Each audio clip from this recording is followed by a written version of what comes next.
Are you finding it difficult to choose the right siding for your home? With a multitude of options out there, let me guide you in making a decision that fits your home.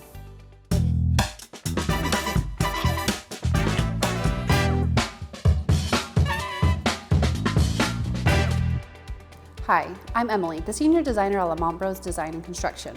Having spent years in the design field, I've witnessed many clients feeling swamped by the selections they face in a remodel. Today, I'll walk you through the good, better, and best options for home siding to ease your decision-making process. Good level siding would include T111 panels, vinyl, and fiber cement. T111 is easy to install, but can be prone to water damage.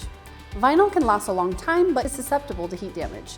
Lastly, fiber cement is strong, rot, and heat resistant and comes in a few styles, but more expensive to install. Better level siding would include engineered smart siding and stucco.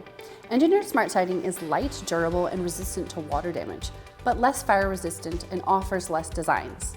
Stucco is mainly chosen for aesthetics, but can be tricky in the Pacific Northwest due to the weather. Best level siding would include wood, metal, and stone. Wood siding is resistant to rot, it is energy efficient and comes in many styles, but requires more maintenance. Metal siding comes in many styles and finishes and requires little maintenance, but offers little soundproofing. Stone or brick siding comes in many styles and finishes, but requires maintenance. I hope this has clarified the diverse range of siding options available to you. As you delve deeper into your research, be sure to read the article that explores all the different types of exterior siding, providing further insight to aid your decision. Continue to inform yourself and make sure to subscribe to our channel for more educational content from the experts on home remodeling.